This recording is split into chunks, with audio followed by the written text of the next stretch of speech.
Welcome Capricorn, your in-depth monthly forecast for October 2024 for the Ascendant, the Sun or the Moon. Please do take advantage of your year 2025 personal horoscope forecast based on your unique birth data. If you order it now, you can get the rest of year 2024 free, plus your life roadmap report and 30% off. On the screen now, I'm showing your event chart right at the start of the month. As ever, we need to be mindful of the luminaries.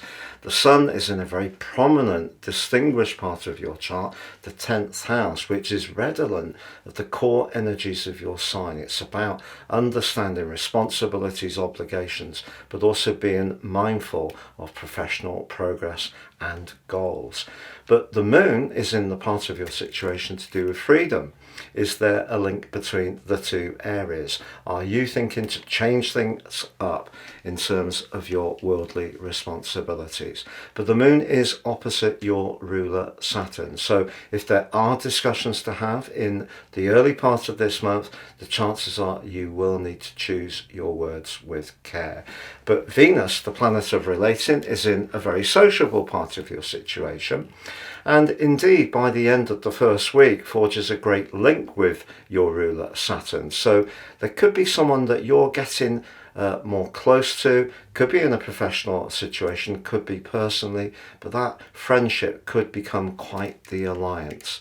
But as we go into this new month, Mercury, the planet of communication, is in a dazzling alliance with the Sun. And indeed, as September came to a close, the two were absolutely perfectly aligned. That's known as a cazimi, in this case a superior conjunction. So as we come into the new month, your thoughts around your role in life, your connection to people, your profile, if you are someone who's very ambitious, this is all working towards the solar eclipse across the 2nd or 3rd of October, which gives you an incredible opportunity for success over the next 6 months. But everyone's ambitions are different. Some people's might be to do with their hobbies, interests, time spent with grandchildren, or perhaps voluntary work in their local communities. And that could be, or those could be areas that are going to be key too. But that combination of Mercury is really interesting because Mercury is, of course, about communication through its rulership of Gemini, but precision through its rulership of Virgo. The 10th house is about knowledge in some ways with Mercury there, and it's possible the conversations that you have could be about reskilling, retraining, or perhaps letting someone know who's influential about the talents that you possess. But that solar eclipse, not just powerful this month, but across the next 6 months, needs to knit in with the lunar eclipse of the 17th or 18th of September. The two are from different series, but they still need to collaborate. And for you, that occurred in the same location as Saturn, the 3rd house, where it was very close to the mesmeric energies of Neptune. So your imagination certainly can be boosted over the next half year, but also your sensitivity. And sometimes in a professional environment, it's not always possible to express ourselves in the imaginative way we want. So there may be something that you have to flex around in order to still keep making progress with. But that brings us to the 9th, when Jupiter, the planet of fortune, goes into its annual 4-month retrograde. Jupiter going retrograde doesn't mean to say you're going to be unlucky. In fact, Jupiter forges an astonishingly positive angle to the Sun right at the heart of this month. That 6th, 10th house energy could prime up a new job for you, and it could be just the role that you've been looking for. But what Jupiter retrograde does do is make us think deeper about the structure of our life for you in the 6th house, but also things about your philosophies or knowledge around what you eat and drink, the amount of exercise you get, how your daily life works, which is what the sixth house is about. Jupiter can be a bit dismissive of details, but actually if you can stay with the details through to the early part of February next year, the more you can work this Jupiterian energy to your advantage. Now, I mentioned to you about Venus being in a very friendly area at the start of this month, but it also goes opposite Uranus.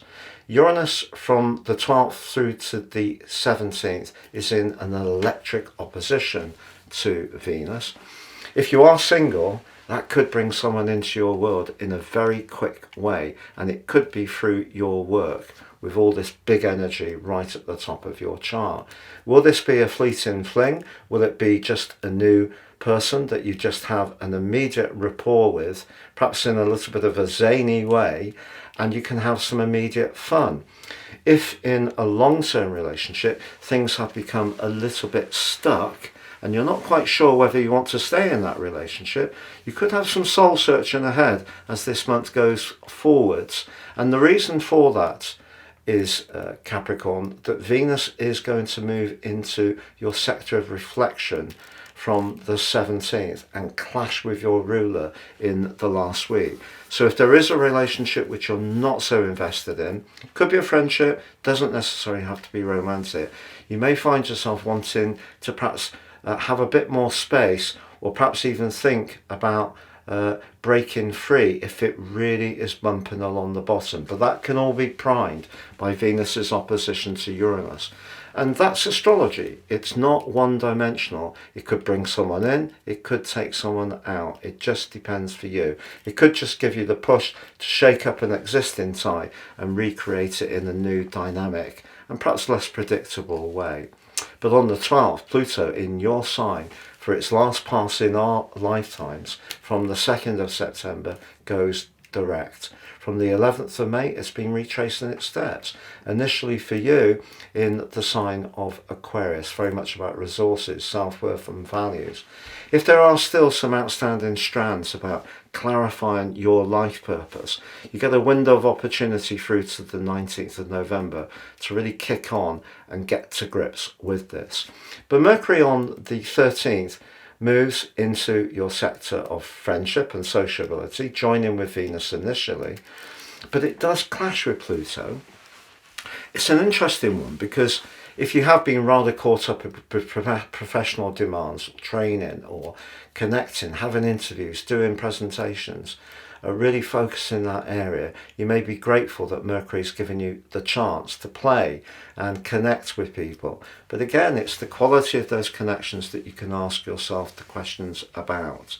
Because it's important to understand, Capricorn, that Mars, the planet of drive and passion, a planet which is exalted in your sign, is in a very tender location all through this month for you, but also through to the 4th of November, and again from the 6th of January through to the 18th of April next year, and that is your sector of relationships.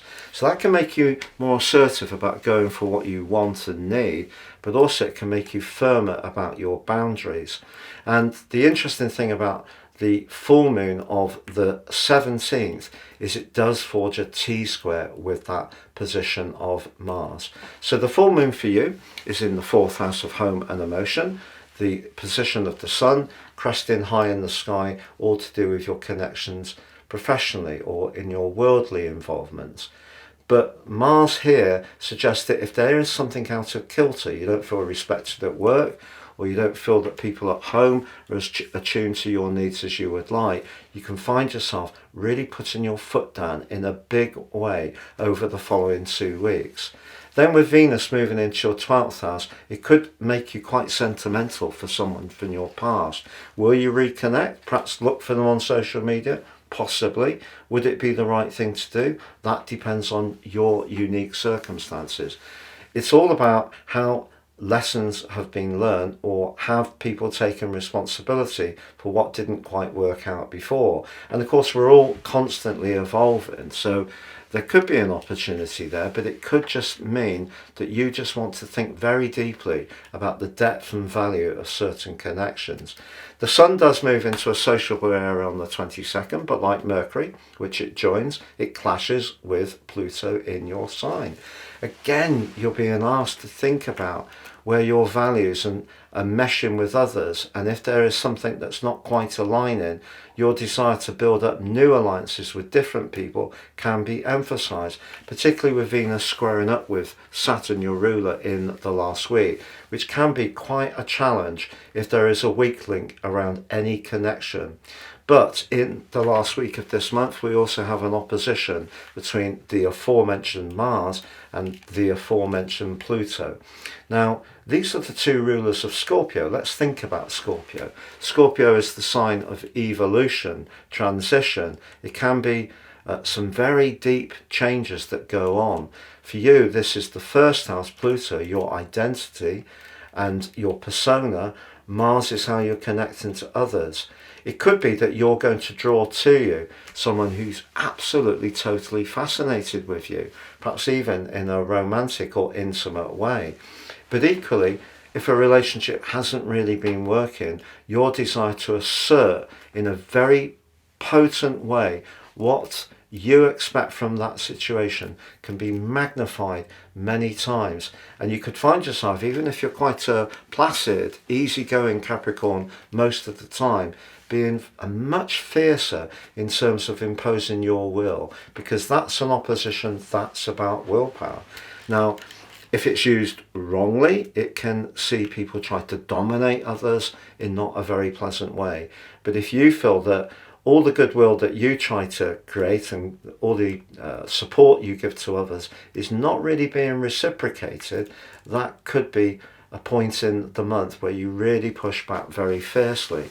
So this month essentially gives you a great opportunity initially to reach for the stars around ambitions and goals, but you need to make sure that your communications are very clear, because that energy of that lunar eclipse influenced by Neptune means that someone may not see the beauty of your ideas as much as the harsh reality of what they expect. So you need to lean into those more worldly expectations. But if anyone can do that, it is you. And then as the month goes on, if there are any weak links around your friendships, your future direction, and you're not quite sure of certain players, you're going to want to address those weaknesses as the month draws to a close. Have a great month, Capricorn.